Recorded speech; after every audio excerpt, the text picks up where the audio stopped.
பராசக்தியில வந்து அரசியலா நிறைய விஷயங்கள் இருக்கு. ஓகேங்களா?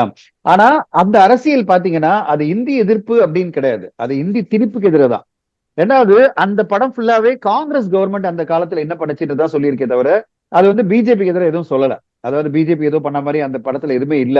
அதனால சென்சார் போர்டுக்கு வந்து அது அகேன்ஸ்டா அது பார்க்கல அவங்க. அவங்க என்னன்னா இந்தி எதிர்ப்பா இருக்கிற வசனங்களை ரொம்ப மியூட் பண்ணிட்டாங்க. ஆனா என்ன நடந்ததுன்னா இங்க நாங்க ஓவர்சீஸ்ல நான் படம் பார்த்தோம். நானும் என் ஃபேமிலி எல்லாம் படம் பார்த்தோம். இன்னைக்கு இன்ஃபேக்ட் வந்து என்னோட ஃபேமிலி 2வது தடவை போனாங்க இன்னைக்கு. ஏன்னா அந்த அளவு அந்த படம் பிடிச்சிருந்தது அவங்களுக்கு. ஏன்னா இங்க எடிட் பண்ணல, மியூட் பண்ணல, அந்த மாதிரி எந்த ஒரு கிராபிக்ஸ்ல எரேஸ் எல்லாம் பண்ணல. அப்சல்யூட்லி இம்பாக்ட்ஃபுல்லா இருந்தது படம். ரொம்ப என்கேஜிங்கா எல்லுமே நம்ம வந்து தீ பரவட்டம் தான் டயலாக் வருது. அங்க நீதி பரவட்டன் வருது இல்ல, இங்க தீ பரவட்டன் வருது. சோ அந்த மாதிரி ஒரு படத்தை வந்து நீங்க ஓரளவாவது சொல்லலாம். ஓரளவு நீங்க வந்து இது கவர்மெண்ட்டுக்கு எதிரான ஒரு படம். அதாவது இந்தின்றது இன்னைக்கு வந்து சென்ட்ரல் கவர்மெண்ட் ரொம்ப தீவிரமா இம்ப்ளிமெண்ட் பண்ணிட்டு இருக்கு. ஏன்னா மும்மொழி கொள்கையின் பாக்குறீங்களா நீங்க? தமிழ்நாட்டுல வந்து மும்மொழி கொள்கை வரலன்றதுக்காக அவங்களுக்கு வந்து பெரிய நிதியை அலோகேட் பண்ணல. சோ அந்த மாதிரி பல விஷயங்கள் வந்து அந்த படத்துல இருக்கு.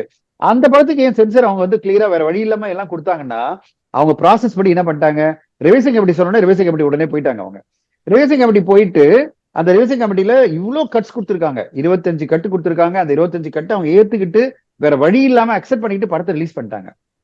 இன்ஃபேக்ட் நிறைய பேர் என்னுடைய நண்பர்கள்லாம் வந்து இந்தியால இருந்து கால் பண்ணவங்க எல்லாம் சொன்னது ஒரே விஷயம் என்னன்னா, சார் நீங்க லக்கி, உங்களுக்கு வந்து நிறைய ஒரிஜினல் வெர்ஷனை பாத்துட்டீங்க. இங்க இவ்வளவு மியூட் பண்ணிருக்காங்க, பல விஷயங்கள் டயலாக் வந்து அப்படியே மியூட்டா இருக்கு, அவங்க பேசுறதே கேட்க மாட்டேங்குது எங்களுக்கு அப்படின்னு சொன்னாங்க.